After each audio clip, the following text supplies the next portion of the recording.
السلام علیکم خیر صاحب. وعلیکم السلام. خیریت جی؟ جی الحمدللہ. بڑا اچھا لگا آپ سے ملاقات کر کے. تو چاہیں گے کہ ذرا مزید مستفید ہوں. جی بسم اللہ بسم اللہ. کوئی اصلاح کے لیے کوئی اسلامی بات اگر ذہن میں. جی بالکل ہے جی. میں آپ کی خدمت میں نبی پاک صلی اللہ علیہ وآلہ وسلم کی ایک حدیث مبارکہ پیش کرتا ہوں. جی ماشاءاللہ. اس کا پس منظر یہ ہے کہ نبی پاک صلی اللہ علیہ وآلہ وسلم مسجد نبی میں تشریف لائے جی.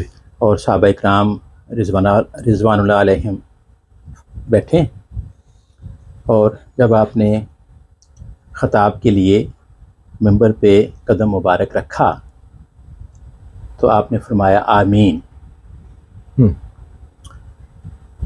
اور پھر دوسرا قدم رکھا دوسری سیڑھی پہ تو پھر آپ نے فرمایا آمین. پھر تیسری سیڑھی پہ قدم رکھا تو پھر فرمایا آمین، اور پھر آپ اپنی سیٹ پہ بیٹھ گئے. جی. صحابہ اکرام چونکہ متوجہ ہوتے تھے جب نبی پاک صلی اللہ علیہ وآلہ وسلم تشریف لاتے تھے جی. تو ان کا ایک ایک لفظ سننے کے لیے وہ بےتاب ہوتے تھے. تو انہوں نے سوال کیا کہ یا رسول اللہ صلی اللہ علیہ وآلہ وسلم، آپ نے پہلی سیڑھی پر قدم رکھا تو آمین فرمایا، پھر دوسری پر، پھر تیسری پر، تو آپ کی آمین تو سن رہے تھے ہم، لیکن ہمیں پتہ نہیں چل رہا تھا کہ آمین کیوں کہا اس موقع پر آپ نے، کیونکہ یہ آپ کی روٹین نہیں، یا تو روٹین ہوتی نا، تو اس لیے وہ ہمیں تعلیم فرما دیجئے.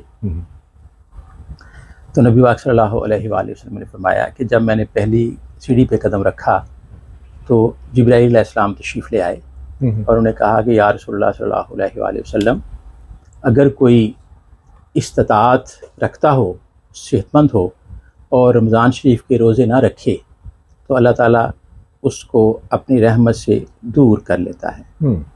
آپ نے فرمایا آمین. پھر جو دوسری سیڑھی پہ قدم رکھا تو انہوں نے فرمایا کہ جبریل علیہ السلام نے مجھے کہا کہ جس شخص کے والدین بڑھاپے میں چلے جائیں اور وہ ان کی خدمت کر کے جنت نہ کما لے، اس کو رحمت سے اللہ تعالیٰ دور کر دیتے ہیں. آپ نے فرمایا آمین. جب تیسری سیڑھی پہ قدم رکھا تو جبرائیل علیہ السلام فرمانے لگے کہ اللہ تعالیٰ فرماتے ہیں کہ جس کے سامنے آپ کا اسم گرامی محمد صلی اللہ علیہ وآلہ وسلم لیا جائے اور آپ پہ کوئی درود و سلام نہ بھیجے تو وہ آپ کی رحمت سے دور ہو جاتا ہے. تو میں نے کہا آمین. تو یہ اللہ تعالیٰ کی طرف سے، رب العالمین کی طرف سے اس موقع پر رحمت العالمین کے اوپر جبرائیل امین آئے. اب جو وسیلے ہیں کہ رب العالمین، عالمین کا رب، صرف زمین آسمان کا رب نہیں، عالمین کا رب.